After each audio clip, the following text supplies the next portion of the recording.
and welcome to the channel. So today we're looking at stamps and postcards. Royal Mail in their infinite wisdom have released collectible video game stamps celebrating the British video game industry from the 80s and 90s. I got a pack of these stamps. There's 8 here and 4 on the back, and same again but in postcard format. I never thought when I started this channel that I'd be looking at stamps, but then I never thought Royal Mail would release video game stamps, so there we are. I did spend a misspent youth, childhood, very young, collecting stamps, philatelist, yes. But I gave that up when I was about 10 because it's boring. But I couldn't resist getting these.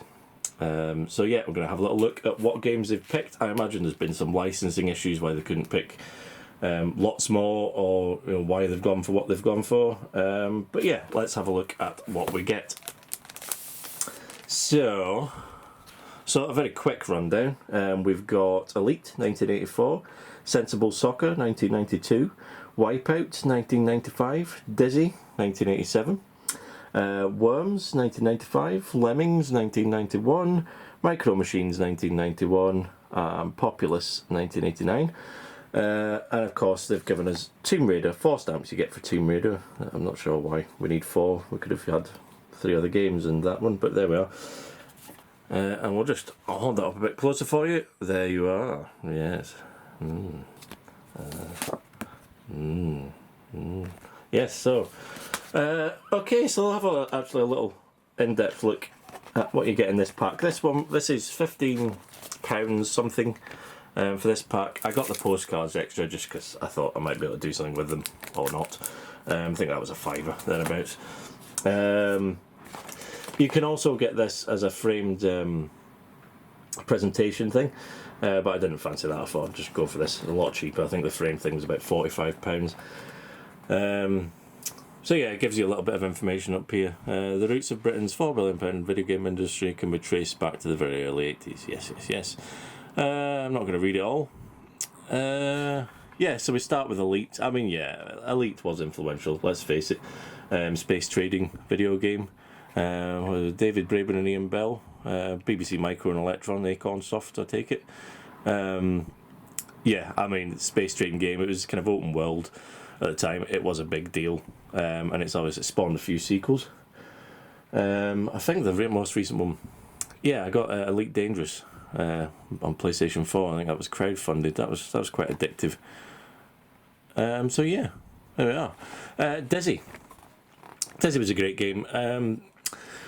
Dizzy, for me, that's really an early memory, playing Dizzy with my brother, and it was a really annoying game and extremely difficult, I found, to try and get the jumping absolutely correct. So there we go. Brainchild of a pair of very young coders, Andrew and Philip Oliver, better known to fans as the Oliver twins. Yeah, whimsical. Yeah, I was just going to say that's a good word. It was a good game. It spawned a lot of sequels. A lot. I can't even remember the amount. Various platforms. Originally, I think this was released on the Spectrum. I had it. I still have the tape. Actually, I think I might actually have the Commodore tape when I think about it. It drove me mad. Could not get past those first couple of screens because I kept jumping wrong. Oh dear, drive you mad. But yeah, and then of course after that you got introduced to the Yoke Folk, which was family, I believe, in all the sequels. But the sequels played very differently. Puzzles and yeah, just different. Some were adventure games, some were puzzle games. But yeah, good game. I can see why they picked it. So yeah, Populous 1989 Commodore Amiga. I have that in the collection. It's a really good game. Populous course a god game. Let's see what it says at the top here. What would you do if you were a deity? This was the question posed by Populous's designer. Okay, yeah, of course it was Bullfrog. It was a highly addictive game, really good. I think I've still play occasionally. What was it called? Populous the Beginning. PS1. I occasionally load that up for it's just mad. What a mad game. So many levels, so hard as well. I found it so difficult. And Lemmings. I was never a fan of Lemmings. I really never got the interest in Lemmings. So guiding Lemmings to the clearly marked exit sounds simple. It is anything but. Yes, that's why it drove me nuts. I think when I was looking this up, there was an interesting story about how they designed the levels to it. That the team were allowed kind of freedom. There was, I can't remember now. There was something about the way it was designed, the palette that they used, or something that they had total freedom of the levels, which is why we had so many levels. But yeah, worth checking out, worth looking into. Product of Commodore Amiga Deluxe Paint. Oh, there we go. That says it right at the start. Product of Commodore Amiga Deluxe Paint Animation Experiment. There you go, DMA. DMA Design, they were the ones who became Rockstar, I believe. They were based in, I want to say Dundee, but yeah, Scotland, this neck of the woods anyway. But yeah, Lemmings, so it's an interesting game. I was never a particular fan, but yeah, it was big. Micro Machines, initially conceived in 1989, racing title called California Buggy Boys. But of course, so it was then based on the toys of the time, which of course many of us had lots of. I actually always thought this was a Mega Drive game at the time. I was only when I looked it up that it came out on the NES first. I did not know that. There we go. I didn't have an NES until the early 90s. So there we are. But yeah, definitely worth checking out. Mega Drive version is a hoot. You play as various little cars going around a top-down view track. I have Sensible Soccer, 1992, Commodore Amiga. This one I didn't play at the time, so and I don't think I've ever played. I've heard of it, and I know it was kind of a big deal, but I was never really into sports games at all. Football video games have been consistently popular since the start of the computer age. Initially simple in nature, blah blah blah. Featuring a zoomed-out top-down view of the field, Sensible Soccer incorporates an innovative and highly responsive control scheme that delivers stick and smooth football action. There we go, so it's difficult to read. I'm trying to peer over the camera. The highlight of the game is the player's ability to bend and lift the ball after they kick it. Yeah, I thought there was something like that. That was why it kind of stood out. But yeah, of course, I mean, football games, sports games, huge deal. Wipeout 1995, oh my. Psygnosis, was it? Is that how you say it? The development team. But yeah, big deal on PlayStation for me. I actually remember going to the cinema in Carlisle, and it had one of those, like the huge arcade machine that you sit inside, a vehicle that rocked around. And you drove the Wipeout vehicles in that. It's spawned a couple of successes. PlayStation game, trip to 2052 and compete in the F36000 Anti-Gravity League in this phenomenal racing game. I get hovering cars going around a track. The big thing was, I suppose, the techno beat. It was very futuristic sounding. I remember it being a big deal at the time. Yeah, definitely worth checking out. Electronic dance music artists of the 90s, such as Chemical Brothers, Orbital and Left Field. Yeah, so definitely worth a look. It is a good game. I think I've not tried the VR one yet. I'll need to look into that, but I do get motion sick. So, and then Worms, 1995, Commodore Amiga. A fantastic game.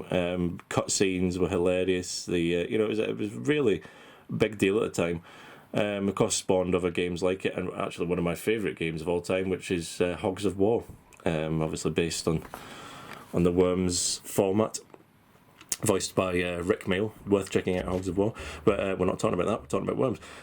Created by Andy Davidson, Worms started out as a homebrewed entry for a magazine's programming contest. The game didn't win the competition, was signed up by Team 17, still on the go of course. A few months later, after Davidson showed it to representatives of a long-running British software publisher at the computer trade show. So you each have a team of worms. You can play it against the computer as well, of course. And you get a variety of weapons, and you can blow each other to smithereens, and there's usually hilarious things being said by the worms as you do it. Okay, and lastly, of course, Tomb Raider. So we've got 4 stamps for Tomb Raider, covering various years. Tomb Raider, the first one, 1996, Adventures of Lara Croft, 1998, Tomb Raider Chronicles, 2000, and Tomb Raider 2013. Yeah, I mean, I can see why they've made a big deal out of it. It has been a massive franchise. The first one was just an awesome game. It was just amazing. Absolutely insanely difficult puzzles, in my opinion, but Yeah, eventually Lara Croft. I think the second one was okay. Third one I actually really enjoyed. But that's not on here.